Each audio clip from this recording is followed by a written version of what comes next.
And if anyone has a candle, we welcome you, and we welcome you to light your candle. I have this little candle here that I made for Candlemas. So I'm going to light that.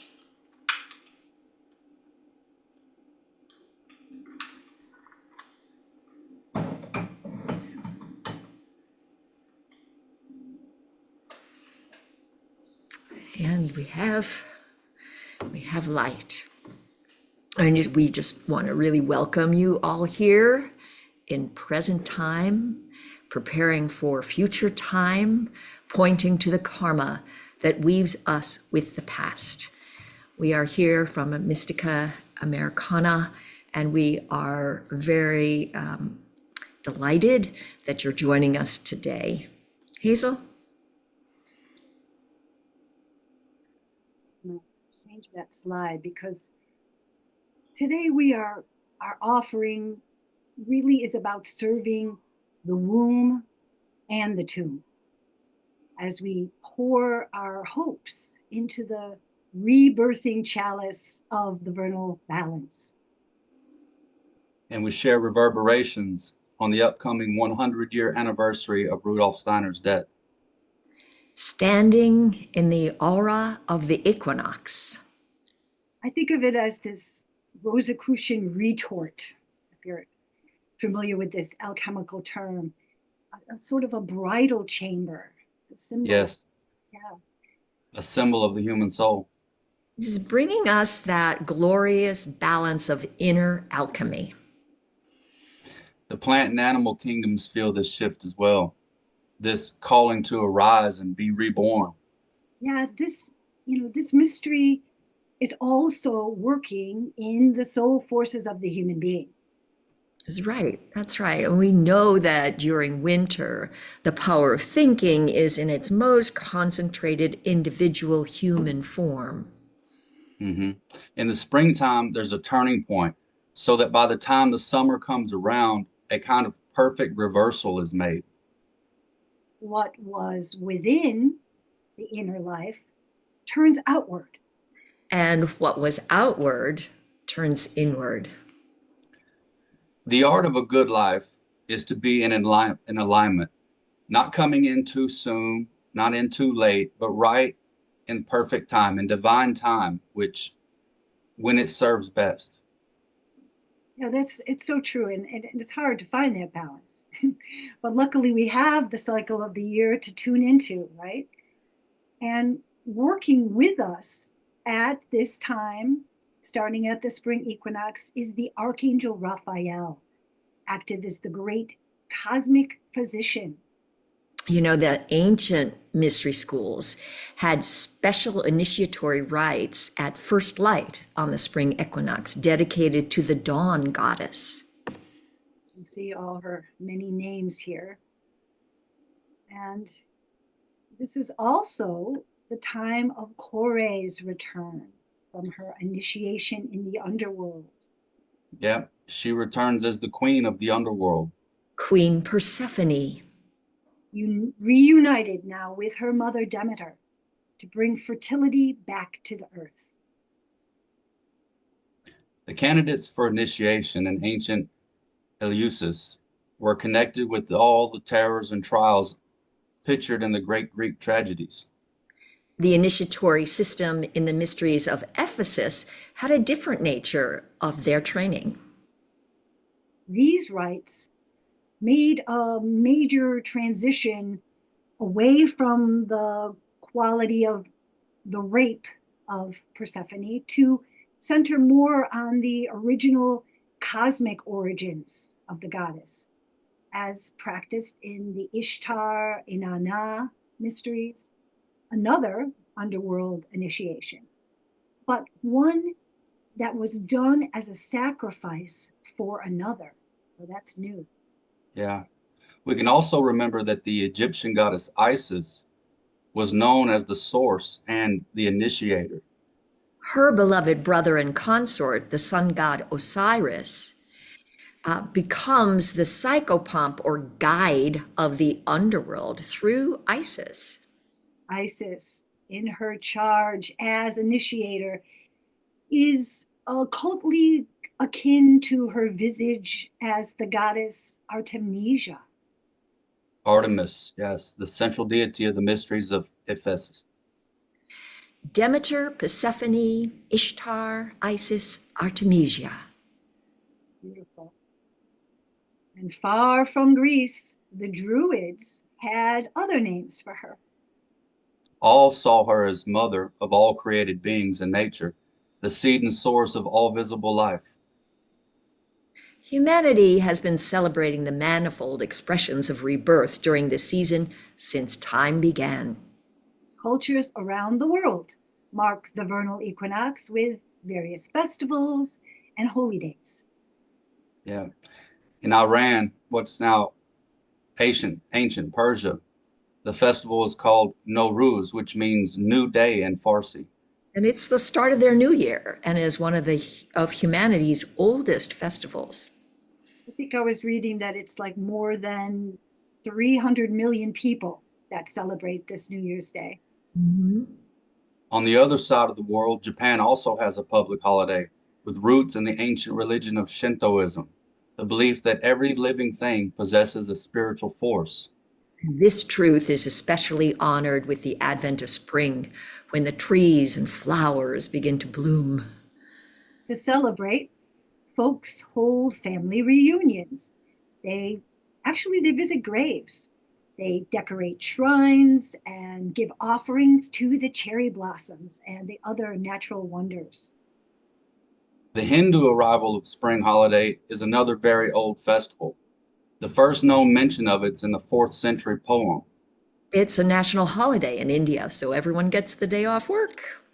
They celebrate on the day after the March full moon, so this makes it a movable feast. This holiday is known for the brightly colored powders that are thrown into the air, covering everyone with paint, symbolizing the joyful return of the many colors of spring. You know, my daughter went to a celebration of that here in Chicago the other day. She came home all full of colors. The ancient initiates had a keen awareness of the seasons and movements of the sun and stars, which they marked by building initiation sites as giant calendars, often aligned to prominently display shafts of sunlight during the equinox and solstice times. Chichen Itza is a grand example. At the El Castillo pyramid, dedicated to Quetzalcoatl, the sun creates the shadow illusion of a snake slowly sliding down the northern staircase. Thousands come to witness this spectacle, and so it has a carnival atmosphere with music, dancers, and festivities. On the Mediterranean island of Malta, there's a complex consisting of 3 temples. And during the equinoxes, the rising sun is in alignment with the main doorway of the lower temple, which allows sunlight to fill the main corridor all the way into the innermost chamber to touch the altar at the end. And most of us are familiar with Stonehenge, the most famous Neolithic structure in England, if not the world. To this day, many gather, like our ancient ancestors thousands of years ago, to witness the awe-inspiring clockwork sunrise that occurs on the equinox. In Ireland, the spring equinox was celebrated long before the arrival of the Celtic tribes. The best known of the ancient Irish equinox temples is Noath, which is near to Newgrange. It has a 100-foot passage that accepts the sun on the morning of the spring and autumnal equinox. Hey. And the second oldest equinox temple is found at Longcrew. You know, I've never been. I have to make a pilgrimage there. But both follow a sunbeam on the morning of the equinoxes to enter a passageway, lighting up the sacred geometry that's on this backstone inside of the temple. These pictures are amazing. The precise timing from over 6,000 years ago still finds resonance today. In ancient Rome, it was the celebration of the rebirth of Adonis the Beautiful. The Druid traditions called these rites of spring Albin Eler, the light of earth. Then we come to the milestone at the dawning of the turning point of time, when death becomes life. Yeah, a universal resurrection. The calendar of the soul through Rudolf Steiner is a great way to live into the cosmic and earthly flow in which our soul traverses. Have you ever looked up your birthday verse or thought about the verse that occurs at the time of death? Let's read verse 52, since this very last verse in the calendar of the soul, there's 52 verses, and this is the last one before it starts back again at the beginning with verse 1, which happens on Easter Sunday. And we want to read this because verse 52 comes this year on the 100th anniversary of Rudolf Steiner's death day on March 30th. Verse 52. When the spirit from the depths of my soul turns to face the being of the universe, and beauty bursts forth from the far reaches of space, then the force for life from the vastness of heaven moves into human bodies and powerfully unites the being of the spirit with my own human being. Thank you. The imagination that really lives in me is that when a human being dies, it can be seen as a birth in the spiritual world. And I think this is especially true for Rudolf Steiner. This glorious picture that lives in me is that the spiritual beings working with him, the powerful Christic forces behind the anthroposophical movement, rejoiced to receive their emissary back in the spirit realms, where his great work continues on those higher planes of existence. To build a living imagination of the individuality that we know of as Dr. Rudolf Steiner, we can turn to the people who worked with him to bring anthroposophia into the world. We honor their memory and their contributions. Let us hear their stories, their personal experiences and musings from those last days. These are their own words. We could not include everyone or everything they said, as there are too many, and some musings are thought to be controversial. Asya Turgenev and Andrei Bieley were Russian anthroposophists and artists in Steiner Circle.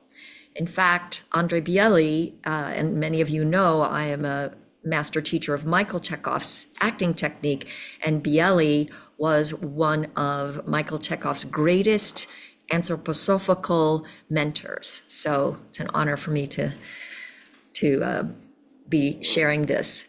So we hear first of all from Asya Turgenev, who had been his wife, who worked with Steiner on the glass windows of the first Goetheanum.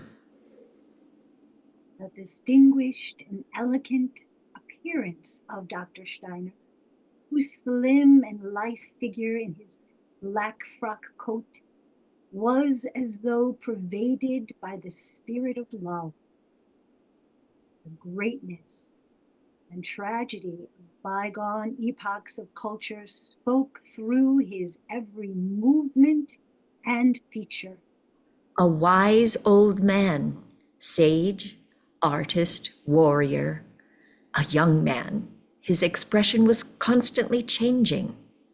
His features bore the stamp of great works of art.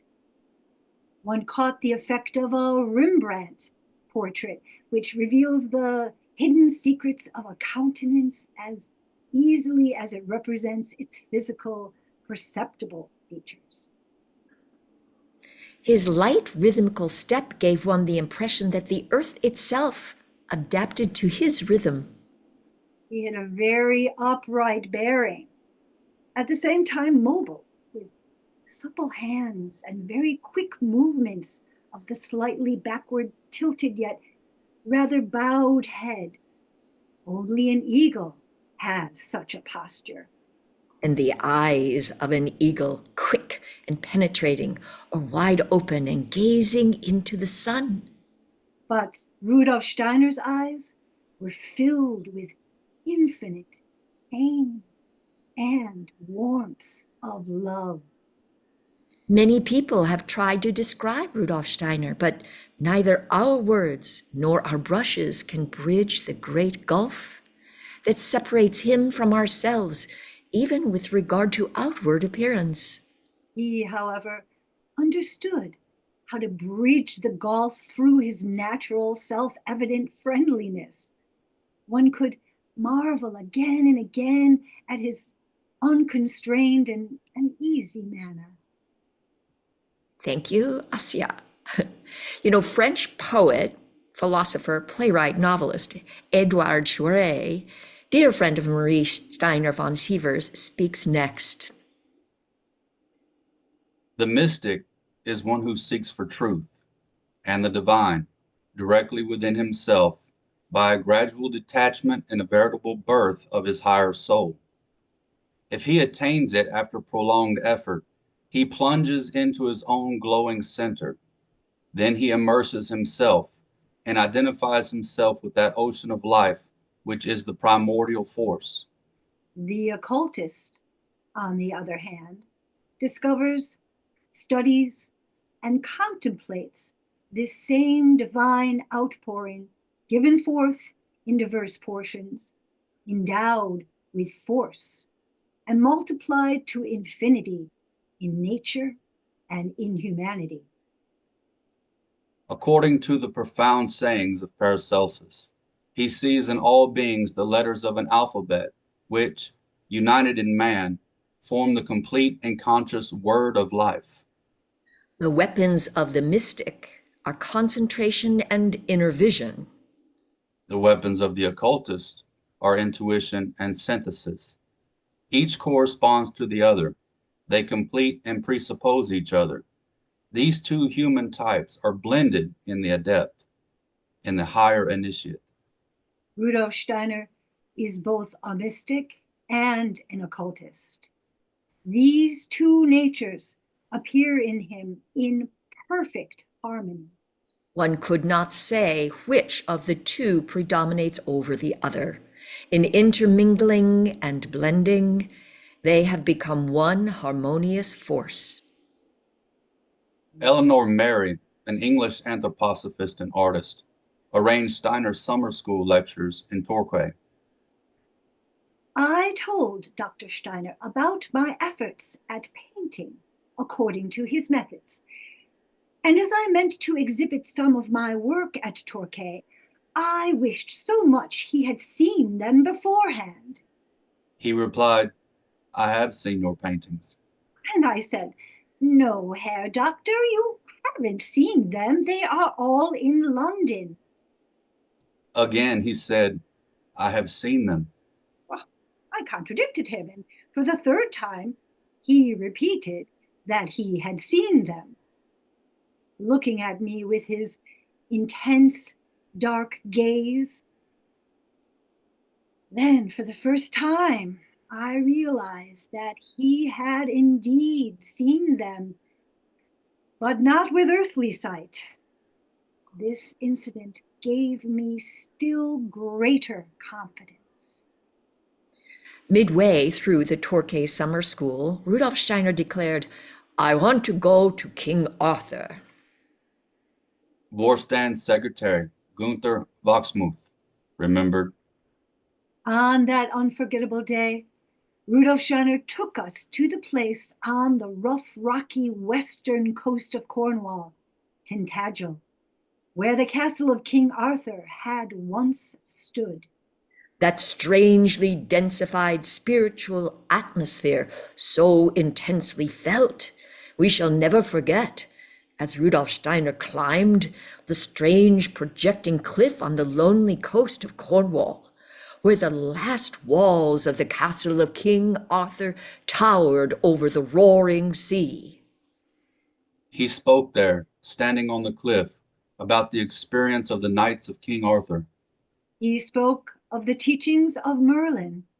The immediacy of the spiritual vision in this place was so intense that during his descriptions, the entire reality, the external life and action of King Arthur's knights stood before us as actual experience. During his trips to England, in Penmarmor, Steiner visited a druid circle. Locksmith recalls. In keeping with the spiritual atmosphere of the place, the conversation centered on the mysteries of the Druids and their opposite pole in Europe, the cult of Mithras, by which the southern mysteries were contrasted to the northern ones. Before Steiner's spiritual eye, the ancient Druid culture came to life upon the spot. Indeed, he himself seemed to change into a Druid priest, speaking with intimate knowledge and understanding as he began to explain to me, his astonished companion, the arrangement and the function of the stones, a unique and strange picture. As now, in the loneliness of this lofty plateau, Rudolf Steiner entered into the midst of the Druid circle. He told me to lift my gaze above the stones towards the mountain peaks surrounding the plateau, and described to me with an intensity in his retrospect, as if the event were occurring at that moment, how once the Druid priests, through viewing the signs of the zodiac passing along the horizon in the course of the year, were able to experience the spiritual cosmos, the beings within it, and their mandates to humanity. Dr. Ida Wegman had conversations with Rudolf Steiner at the Druid Stone Circle, which were seminal to the development of anthroposophic medicine. In the potent atmosphere of that sacred place, Ita Wegman was inspired to ask Steiner if it would be possible to have a renewal of the healing mysteries that the Druid priests used. This was the question that opened the way to their healing work with the mystical mistletoe plant and the writing of their book together, Fundamentals of Therapy. From Dr. Ernst Kantz. So what was and is the mission of Rudolf Steiner? I want to answer this question by means of a picture. Keep it fluid in imagination. Imagine Rudolf Steiner standing at the proscenium of a stage as we know him in his black suit. About behind him stands two figures, one to the right, the other to the left. The one on the right appears in red regalia.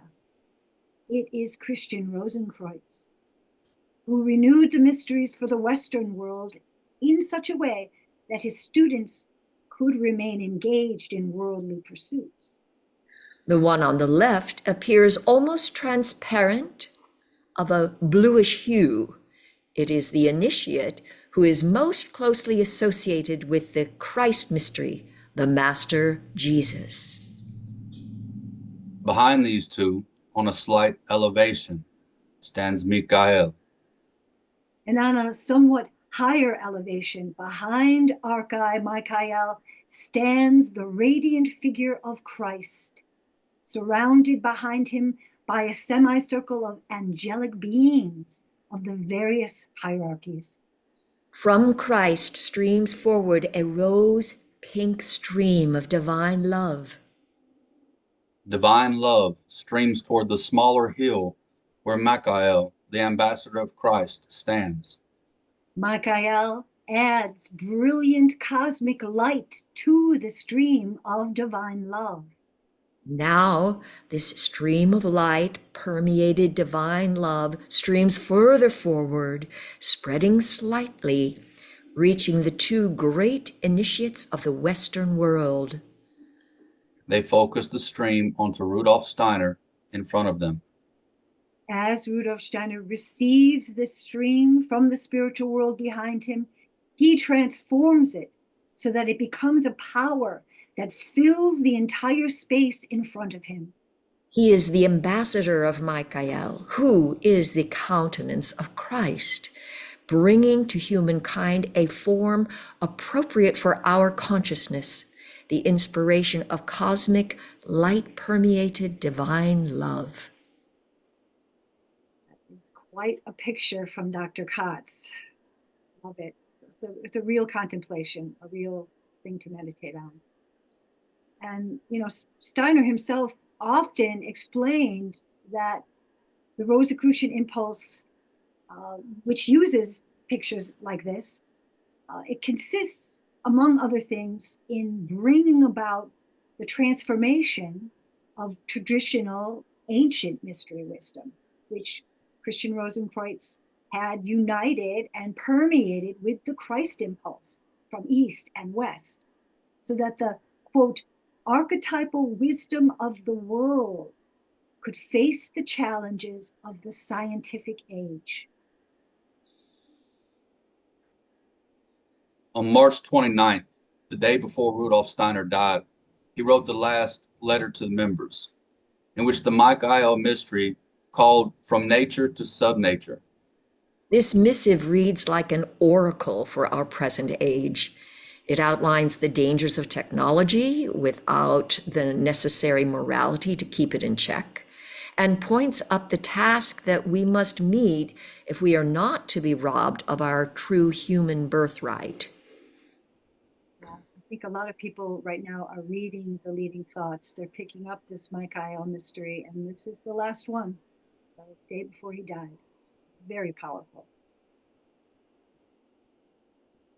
Dr. Ida Wegman, who spent those last months at the side of Rudolf Steiner, tending him there in the Schreinerei. This is a simple carpentry shop where he continued to carve the representative of humanity throughout his illness, up until 2 days before he crossed over. This humble shed invokes images of the stable where the Luke Jesus was born in a manger. Ida Wegman here speaks. March 1925 was cold and foggy. It became quite windy in the last week, and then the storms began. From the south and the west, the rain whipped against the walls of the drafty shed. Even the last weeks during which he had to endure unspeakable suffering were devoted in the most intense concentration to spiritual research, creative work, and bestowal. On March 29th, Rudolf Steiner awoke in pain. No work was done that morning. It was the first time. We spoke at length about the pain. There was no reason to be worried. The pain disappeared in the course of the day. He was extraordinarily still and patient that day, and gave new suggestions for his care. On March 30th, he was awake, very still, sad and silent. It seemed to me as though he had a very difficult problem to solve. The last moments in his earthly life were free from all struggle with the physical entity, free from all uncertainty such as characterizes the death of so many human beings. His countenance spoke of peace, grace, inner certitude, spiritual vision. He folded his hands over his breast. His eyes were shining and strongly directed into worlds in which in vision he was united. As he drew his last breath, he himself closed his eyes, but this filled the room not with the experience of an end, but with that of a most sublime spiritual action, an exalted, transfigured wakefulness spoke out of his countenance, out of the praying strength of his hands. As with the great artists of the Middle Ages who gave to their paintings of Knights Templar resting upon a sarcophagus the expression indicating that their closed eyes were beholding heaven, their resting form was still able to stride forward, so did the figure here, resting, speak of a superterrestrial wakefulness, of a striding forward into the spheres of the spirit. The forward striding figure of the Christ sculpture, pointing into the expanses of the universe, which he himself had created, and at whose feet he now lay, spoke for the eyes of those left behind on earth of what was taking place for the spirit of a great human being who had dedicated his life to the Annunciation of the Christ. Even in dying, Rudolf Steiner bestowed upon humanity the most sublime gift of consolation, the certitude that death is a waking entrance into pure worlds of life and action.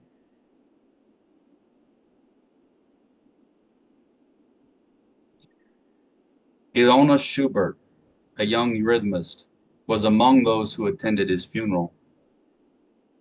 Silence weaved in the room, in deep sorrow, but also with infinite gratitude and love in their hearts. Those present raised their thoughts to their great leader and teacher.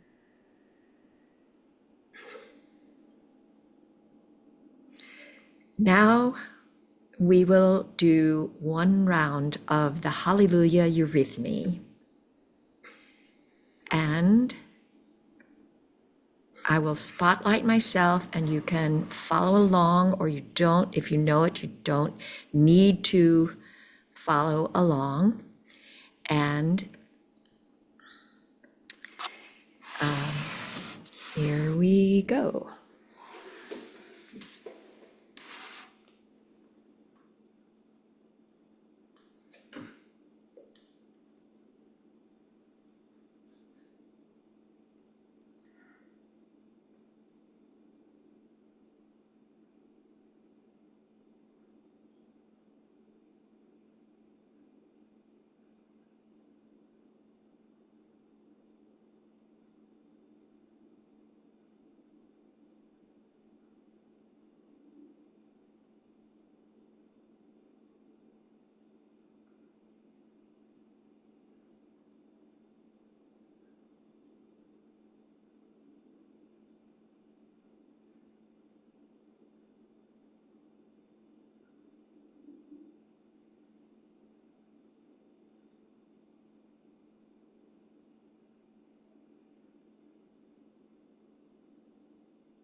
After the vigil was the cremation, which occurred on Friday, the 3rd of April, the original date of Good Friday. Reverend Dr. Riddlemeyer celebrated the ritual of the Christian community in the old crematorium in Basel.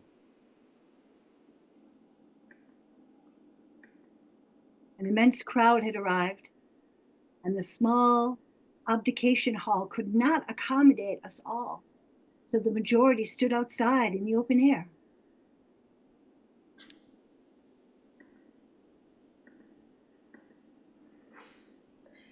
Bright blue skies and bright sunshine, singing birds in the newly awakened world of spring.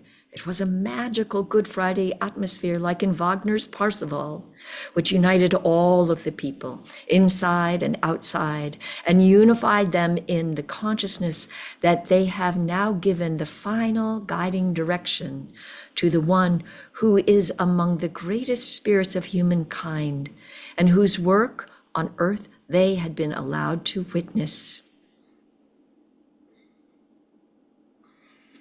We will do our Hallelujah a second time.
Wilhelm Zellemans von Ermekoven, the first General Secretary of the Dutch Anthroposophical Society, tells us,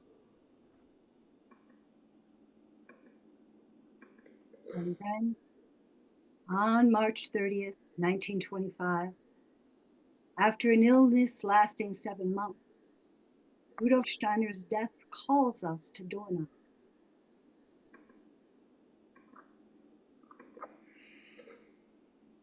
We divided the 3-day vigil between us. Rudolf Steiner lay on his deathbed in the carpentry shed. The image I received was one of divine joy and human suffering. The friend of the gods and guide to humankind was dead.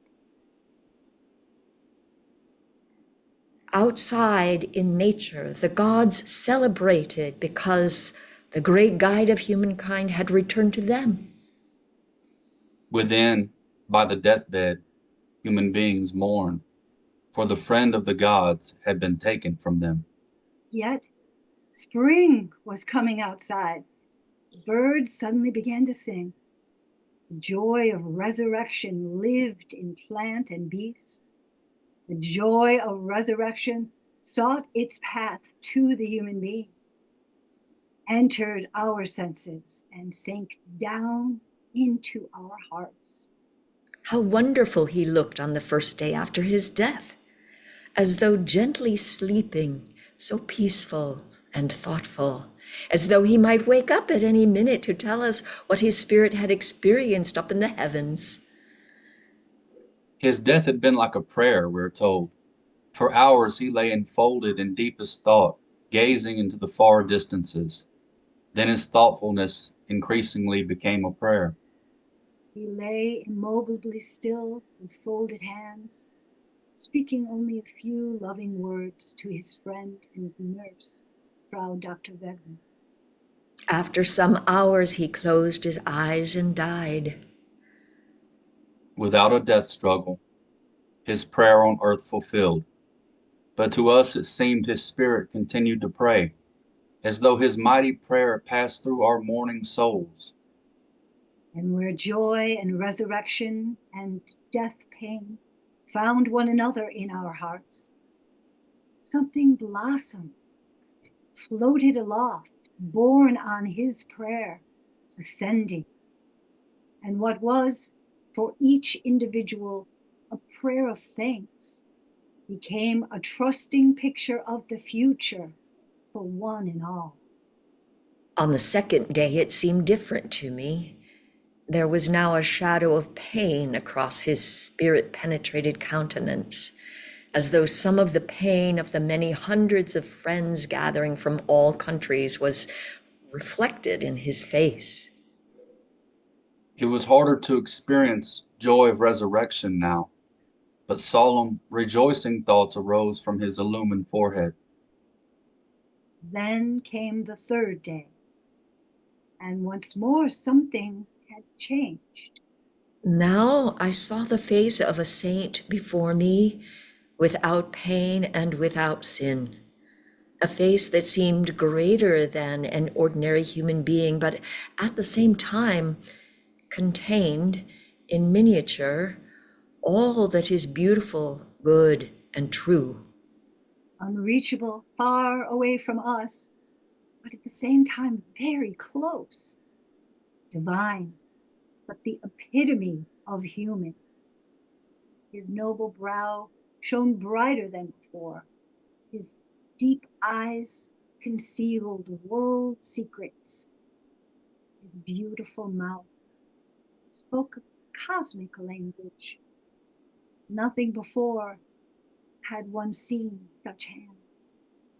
They were wonderful, like the hands of someone used to hard work, but spiritualized right into the last fiber of muscle. He had carved hard wood with them. He had used them to write his clear, light script. He had given his hand in greeting to countless people, and each person felt this as a blessing. Around him burned candles, casting their glow on the black coffin. The fragrance of flowers floated up, speaking a delicate language of the soul. Great and silent stood the statue of the representative of humanity at his feet, with its world destiny guiding gesture. How strange and mysterious everything looked, yet familiar at the same time, as if this had happened before, some other time. And then we suddenly knew. This event reaches beyond time. It points back to the far distant past and forwards into the far future. Past and future here melt into one in human cosmic destiny. We know that hard times will come, but each one who in their mourning heart shared in the experience of the festival of resurrection will find that the hard times are no more than probations of the soul in which we will prevail. Anthroposophist Gladys Meyer says, Once only, as our paths crossed near the Schreinerei, when he was hurrying back to his Altier, he turned back to give me a glowing smile with shining eyes of recognition. I mention this only because it brings me to the last days. That last summer of his lecturing life was so grand, yet filled with a certain sadness. we could see Rudolf Steiner's physical body fading before our eyes. Yet as we listened to the tremendous cycle of lectures on karmic relationships, as he lightened it for us ever and again by rousing spontaneous laughter, even when unfolding the most tremendous themes, it was difficult to believe that this individual's spirit, which was so amazingly triumphant over human weakness, could ever really succumb. We didn't want to think it, but the evidence grew clearer. I saw him once at dusk, stepping into a waiting car with no one near, and I could see the painful frailty of the body. I was shocked by its frailty. When he came to the lecturing desk, looking as though all his clothes had become sizes too large for him, One held one's breath, wondering, can he? Then, in 5 minutes, he was dramatizing the leading figures of the French Revolution so livingly, so convincingly through his very person that it was hard to believe he was even ill. When our teacher passed through the portal of death, and his pupils were, in a way, stunned by their loss, I was among those who filed through the death chamber to take a last look at that well-loved face. I looked long and memorized it carefully. The dark sunken hollow of the eyes, the broad magnificence of the brow, the full upper lip with so much love in it, the firm, strong chin, the great heart love beaming across his cheeks. I tried to memorize it so I would not lose it.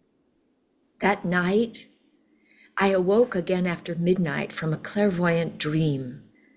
I'd been sitting at an easel trying to draw a picture of the fourfold being of humanity. I had been in difficulties over drawing the head.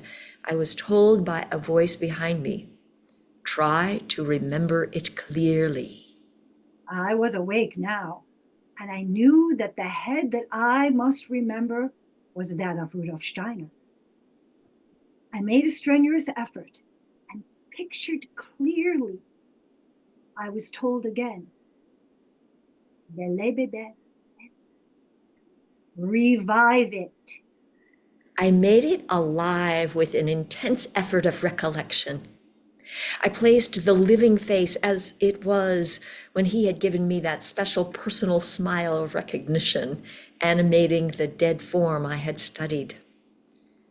I brought the living image into the dead form until they were one. Suddenly there he was, in face and figure, a living form. What he said, that was just for me, personal gift. But the joy which his presence gave can be shared, for it was one of overwhelming certainty that the initiate does not die as other men do. He lives on and works on amongst us, sharing with us his abundance of the Spirit. We have lost only the presence of his outer physical form. I had been on the Dornach Hill the day before with some German friends. We had climbed the hill and were resting on the lower slopes. All of us had been filled with the sadness of those bereft. Suddenly, after a long silence, sitting in the sunshine together, one stirred and spoke as to a sudden awakening. Now, she said, almost in awe of the responsibility of which she had just become aware, now it all rests on us. It all rests on us. It was heartbreaking to see and hear how little we were ready to take up the challenge. And the demons grew bold. All of our inner uncertainties of ourselves and of each other were exploited. The opposing forces, which Rudolf Steiner's living presence had kept in check, were scattering confusion among his followers. It all rested on us, the cosmic task which was his task, which he bequeathed to us, and it seemed we were totally inadequate.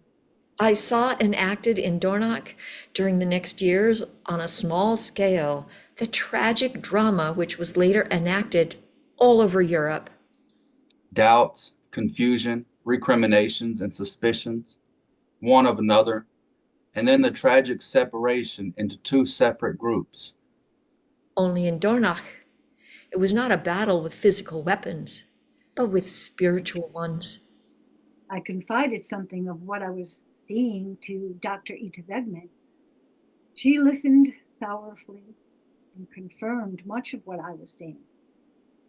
But she could do little, for she was a principal victim of the task. But not the only one. I heard whispers around each leader. In turn, the stories which bred distrust and which frequently I had seen earlier in pictures. It was a terrible time of testing. We were like petrified onlookers, stupefied, as the world later on, when the Nazi horrors were taking place. Occultism is not to be played with. How often do these words come to mind? 3 steps in moral development for each step in occultism.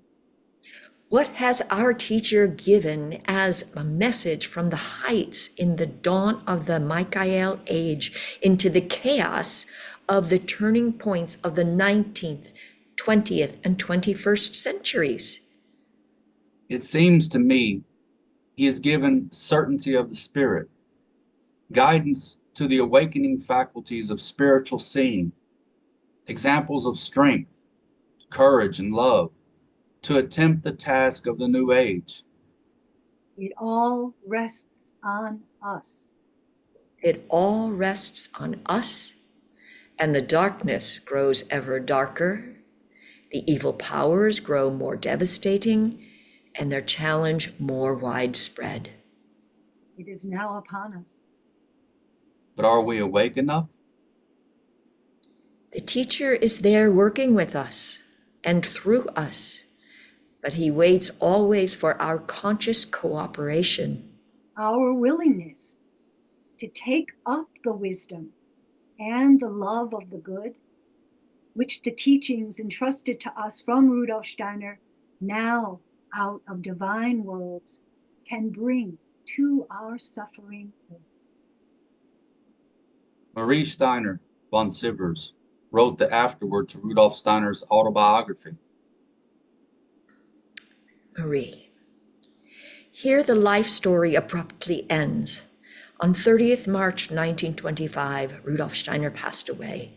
His life, consecrated wholly to the sacrificial service of humanity, was requited with unspeakable hostility. His way of knowledge was transformed into a path of thorns, but he walked the whole way and mastered it for all humanity. He broke through the limits of knowledge. He raised human understanding up to the spirit, permeated this understanding and united it with the spiritual being of the cosmos. In this, he achieved the greatest human deed, the greatest deed of the gods he has taught us to understand. The greatest human deed he achieved, love. From Christian community priest Friedrich Riddlemeyer. None of us expected that Rudolf Steiner would succumb to the illness. It was as if Christ were taking the disciple to himself with sheltering arms, while he himself went forward with unceasing step toward the future of the world. The disciple's mission was fulfilled. The master's brow was radiant with the light of divine world purposes. When, at the wish of Frau Dr. Steiner, and in the solemnly decorated hall where Dr. Steiner had given most of his great lectures, I was performing the burial service according to the ritual of the Christian community, a drop of sprinkled water fell in the center of his forehead and shone there through the whole service like a sparkling diamond. The light of many candles was reflected in this glittering star, even as the revelations of light from higher worlds had been reflected in his spirit.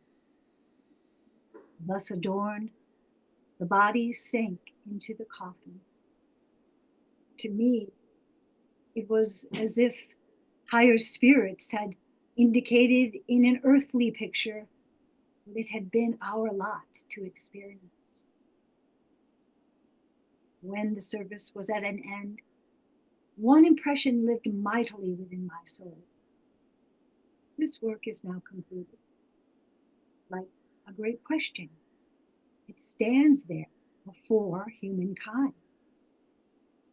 If all who belong to that work dedicate their powers to it with single purpose, it will prevail. Written on the urn that holds the ashes of Rudolf Steiner. To create centers of peace and love in which the Christ can resurrect. Rudolf Steiner set the example for us through his deed of sacrifice at the refounding, laying the foundation stone of love into the hearts of the members at the Christmas Foundation meeting, taking on the karma of the members.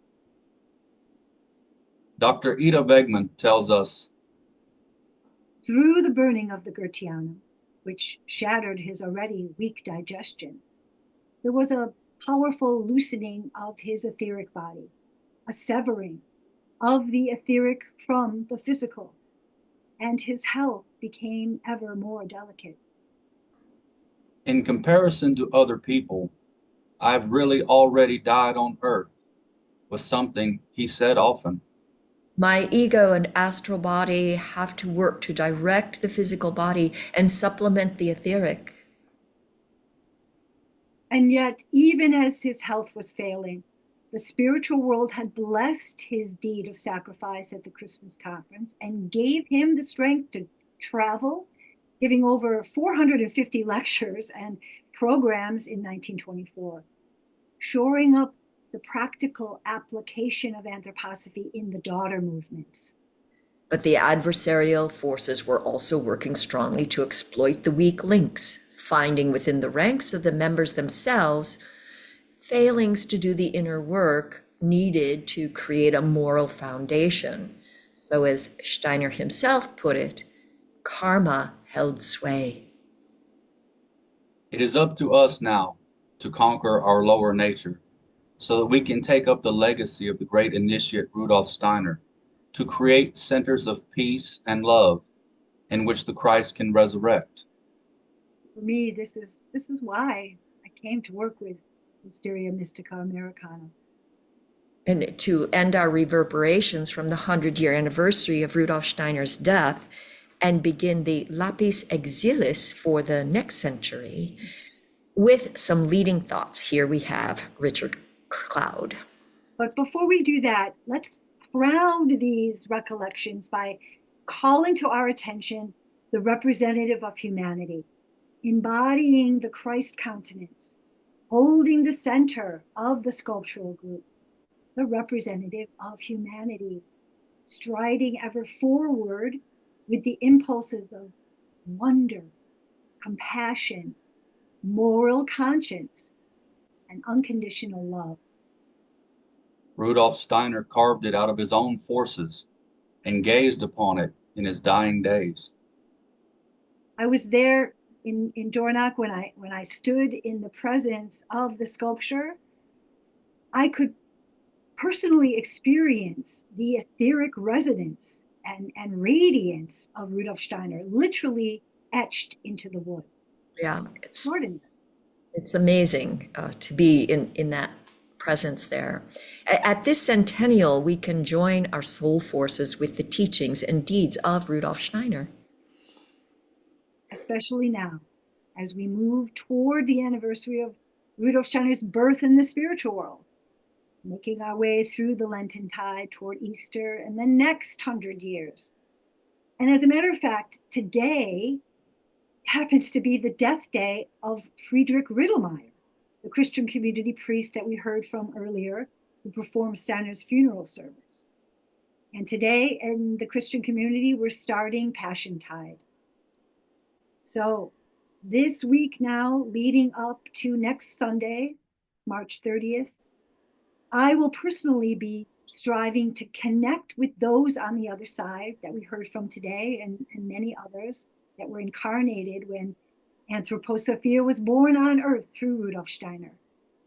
And as the verse for America tells us, with the spiritual beings that welcomed Rudolf Steiner home on that fateful day 100 years ago, in full faith that the Rosicrucian imagination of the tomb of any Christian initiate is opened every 100 years, so that the impulses that were not able to come into fullness might now be taken up anew. So many of you worked with this verse. It's so powerful for America and for everyone.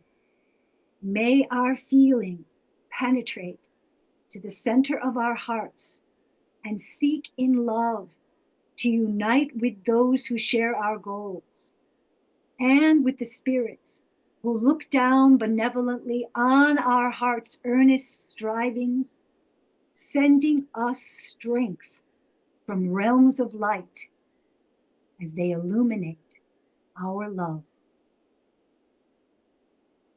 Yes, we can experience during this week leading up to the milestone event of March 30th, a certain centennial crowning. And a new vernal emergence. A redemption that flows into humankind.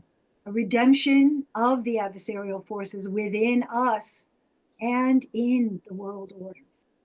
This is connected to the unveiling of the new Isis. The new Isis, the being veiled by the sculptural group, working now behind the scenes, inviting us to remove the veil. In our striving to purify our astral body of sense-bound lower desires, we unveil the new Isis Mary Sophia, working through Anthroposophia, our true human wisdom, showing us to ourselves. Human wisdom. The wisdom to meet the being of love in freedom. To perceive and receive. To immaculately conceive these gifts. The gifts of the Holy Spirit. The gifts given so abundantly through the one we call Rudolf Steiner. Who is ever working as a true Rosicrucian initiate. Our modern Grail King, streaming the Christ-imbued Michaelic cultus to those who are called to take up this great work. We will close with one final moment of Eurythmy, our third Hallelujah. And I hope that you will all rise and join me.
Thank you.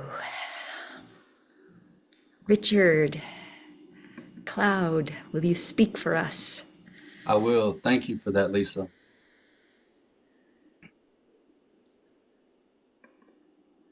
We are again at the time of the spring equinox.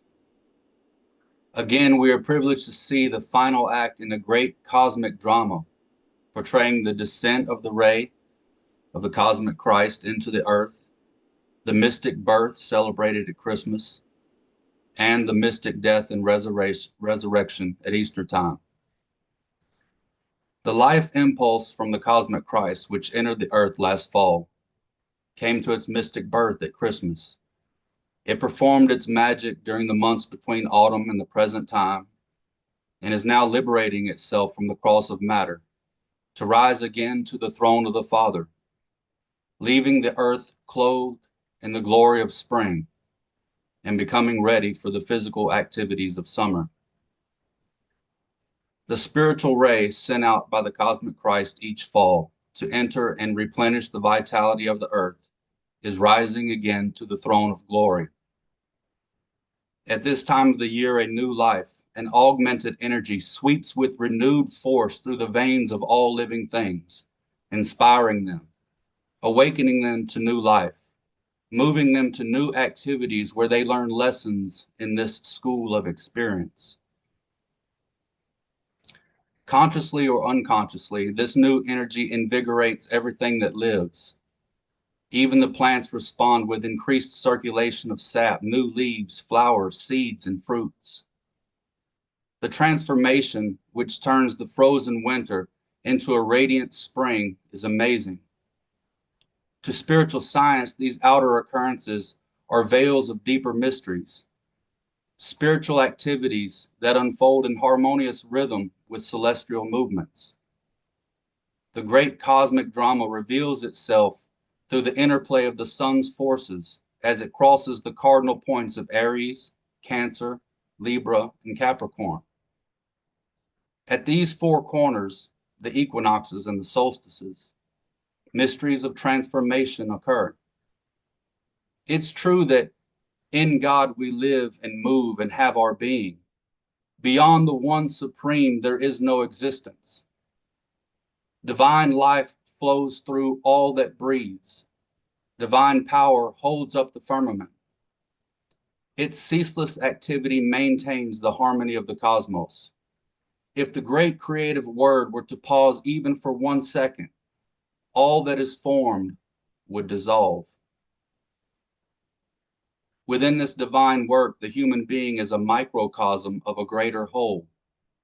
Created in the image of the divine, we have within us latent powers, dormant faculties that reflect this vast creative force at work throughout the universe. The great cosmic drama of death and resurrection, which finds its reflection in the sun's path through the seasons, is not just an external astronomical phenomenon. It is also a celestial truth reflected in every human soul. The life of Christ was an earthly and cosmic event that weaves through our existence. In his life was revealed the path of all humankind and the higher example to which we strive. His words, "The works that I do, you will do also, and even greater works than these," is a promise of becoming. It is the path of initiation. And even though at present we are not able to follow where he has gone, the time will come when the gates open to those who have earned their divine inheritance. Nature is the living script of God, a great revealing of the cosmic word. The forms it weaves are not arbitrary. All the shapes it creates has a purpose.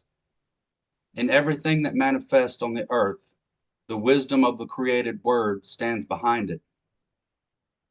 Some who cultivate inner awareness strive to read the cosmic script and find reflected there keys to profound mysteries. Celestial movements, the great rhythms of cosmic order, are intelligent expressions of divine will, bearing within them a map that reveals our own human destiny. When we strive to have an intelligent understanding of this great cosmic script, and when we align ourselves with its purpose, we no longer move blindly through life. We become conscious collaborators in the work of evolution. It is the will of the spiritual hierarchies that humanity should rise beyond the constraints of natural law, beyond the chains of necessity, and into divine freedom. The goal of earthly life is the transformation of the human being into an awakened vessel of divine spirit, a bearer of divine light, crowned with the glory of Christ formed within us. Though the path of evolution is inscribed in the cosmic patterns of existence, each person still has to choose how they will move through it. Some move forward on the slow, unyielding current of natural evolution, shaped by unstoppable forces. Others take up the work of conscious initiation, stepping forward with an awakened will and purposely moving toward the divine nature that is our inheritance. That choice is ours.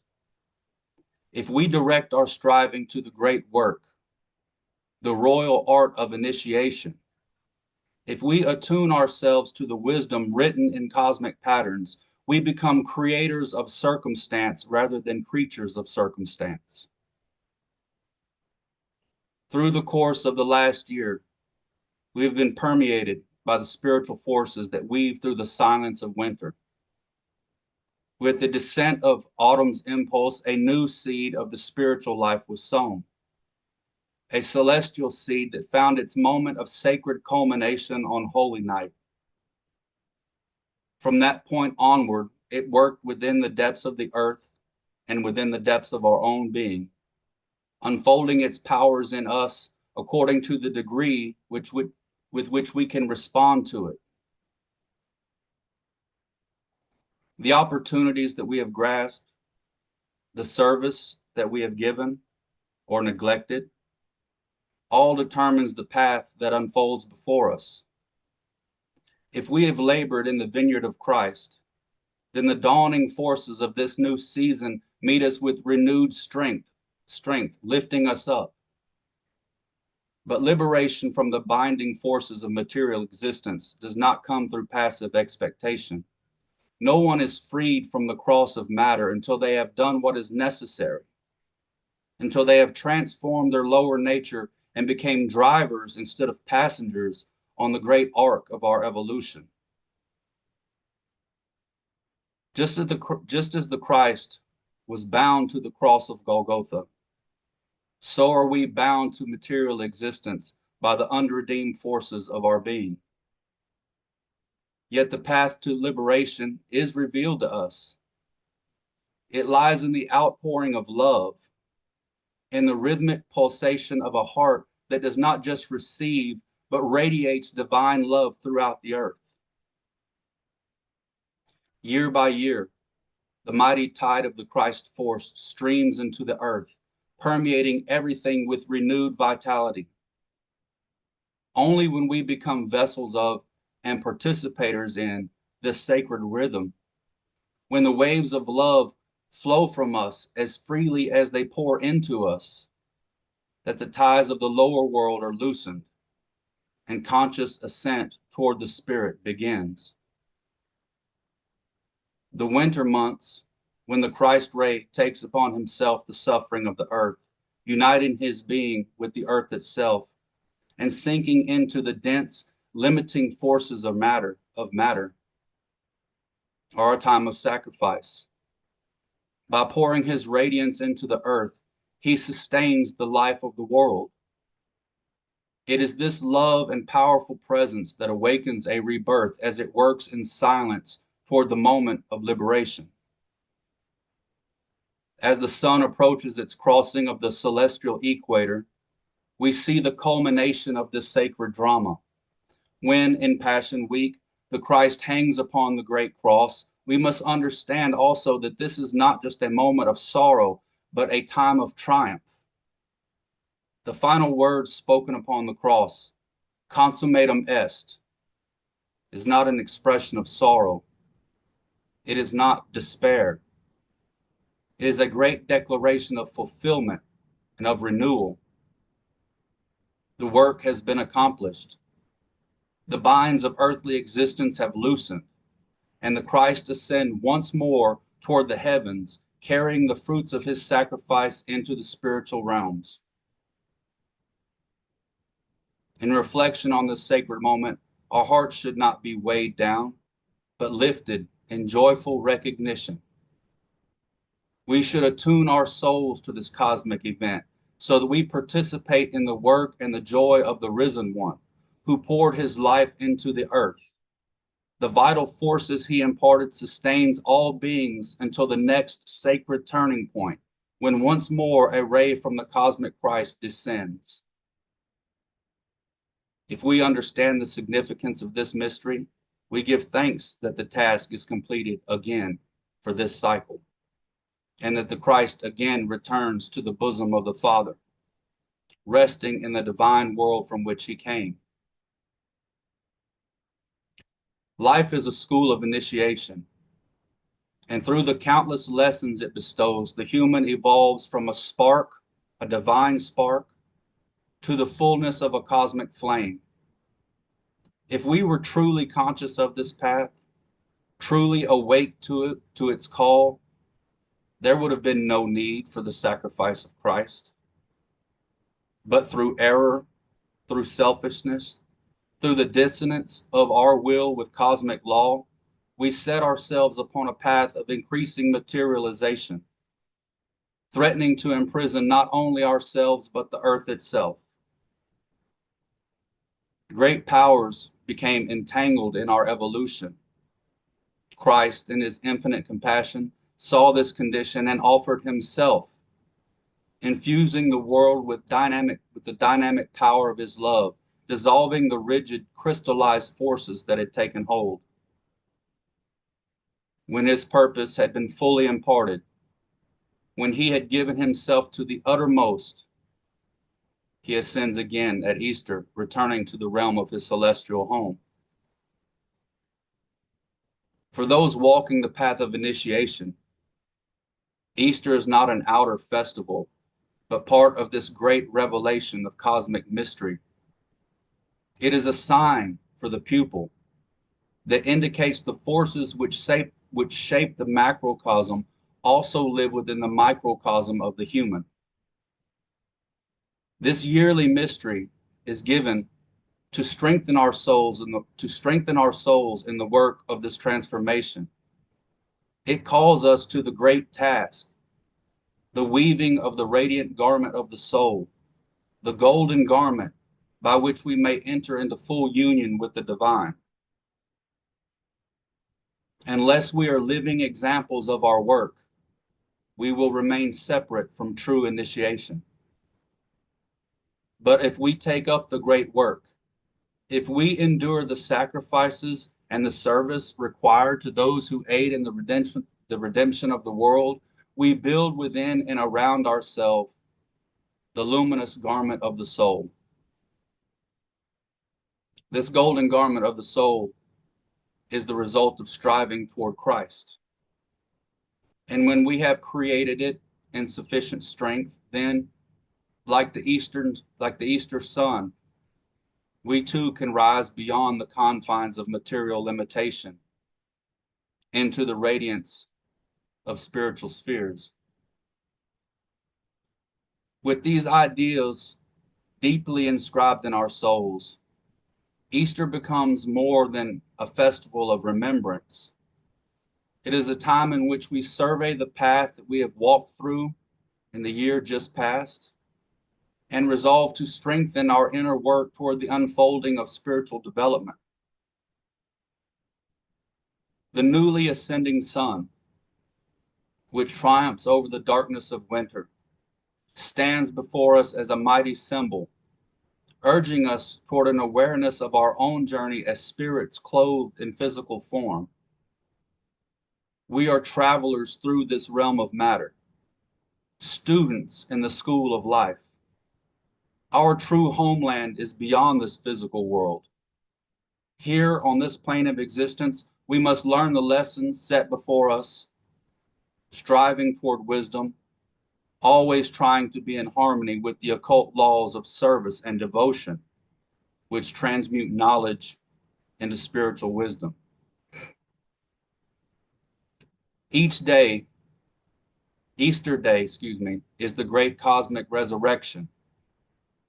In this mighty event, we are called to recognize the dawning of a greater day, not only the resurrection of the Christ, but a prophecy of our own future liberation. In this grand rhythm of existence, we will one day rise beyond the limits of the lower world, free from the bonds that hold us tangled within the web of matter. The Rosicrucian pupil knows that liberation is not a solitary attainment. We should not seek salvation in isolation.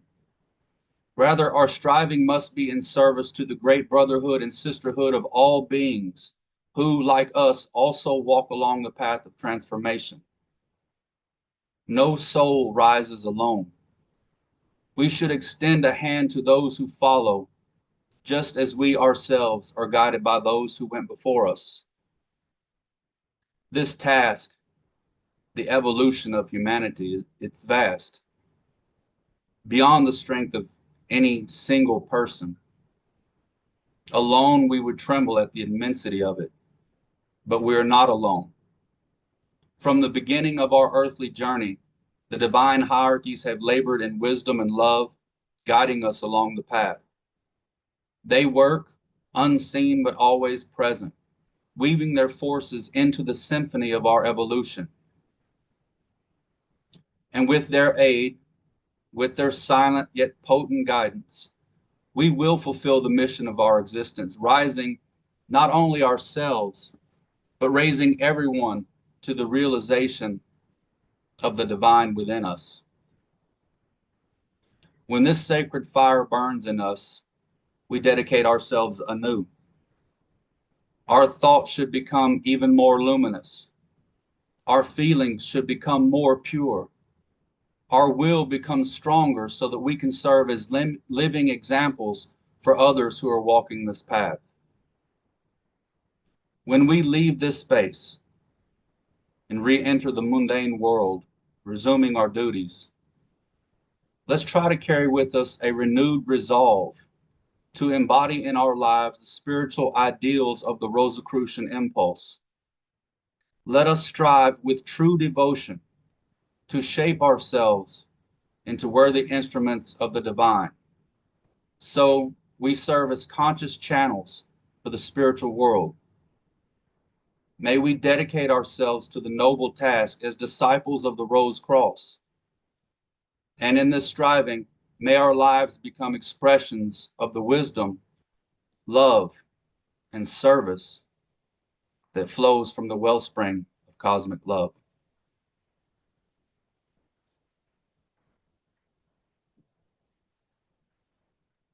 Beautiful. Yeah, wow.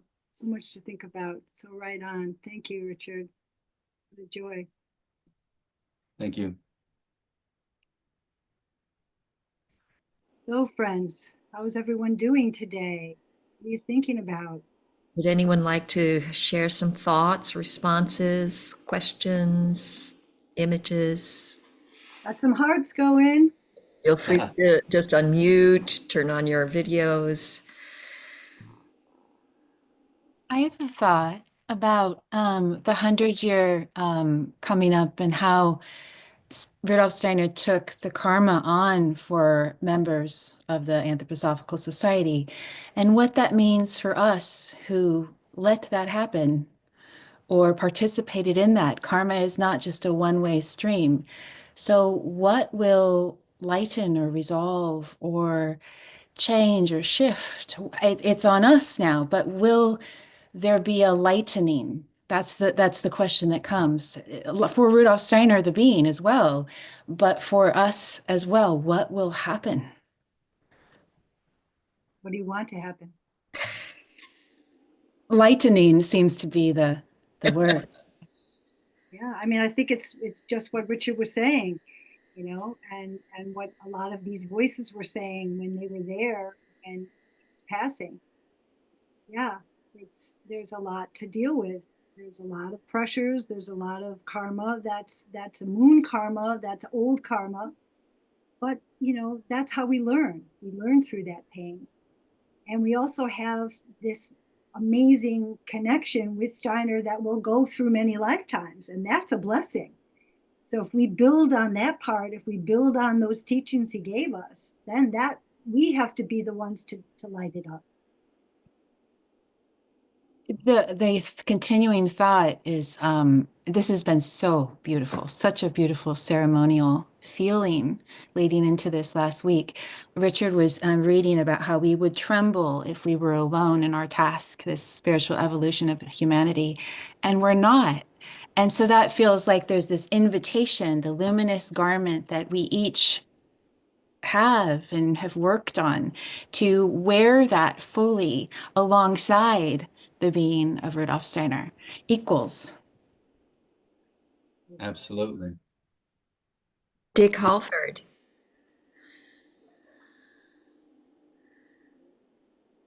Yes, and also I think it's important to be aware of the fact that there are people who are not anthroposophists who are also in the school of Michael, although they may not be consciously aware of it. And this morning at the First Baptist Church of Arlington, you have a sermon in which we're like the gardeners getting in there and working on that fig tree to bring it back to life. So again, an important thing to recognize that it is also there otherwise with other people. I was thinking right along those lines as well, when, especially in the part where we were speaking about building centers of love and community, and I was, of course, thinking sort of about anthroposophical and Mystica, Americana, about branches and groups and lodges and things like that. But I was also, wherever we are working, and especially within the smaller, more intimate circles, in our families, in our workspaces, in our social communities, even online communities and or yeah, of any kind, we have the opportunity to create and transform and contribute to the building of each of those as a center of this love and community. We were Regardless saying, of yeah, whether they're on, whether the others are on that same way, we have the opportunity to be models and to promote that. and just holding space and inviting. You know, we did a vernal equinox celebration at our home on Thursday night, and you know, made it a potluck. We had a bonfire, and 40 people came. You know, and most of them were not anthroposophists. A lot of them were young people from my daughter's generation. She's 25 years old right now. And they find their task through the arts. And I agree with you, Richard. They are very much Michaelic souls.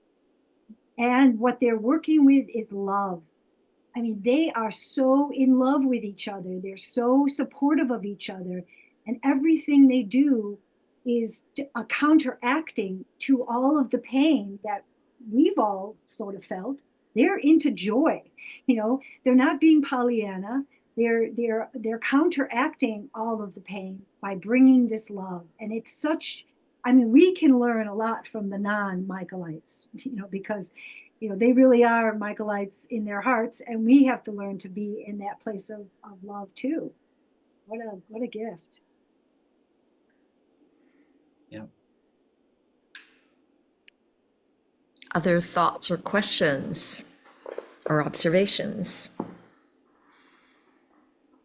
I just want to thank everybody for being here and participating, And for sharing this time with us. and to Hazel for crafting that amazing script, and your talk, Richard, your crafting of that. Thank you so much. Pleasure. Well, I'm going to have to go. So I think this has been a wonderful meeting. Thanks to everyone. Hazel, Lisa, everyone that came.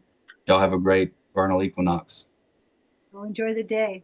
Blessings. Bye-bye. Thank you, Linda. Yes, wherever two are more. Thank you all. Bye-bye. Thank you so much. Beautiful day.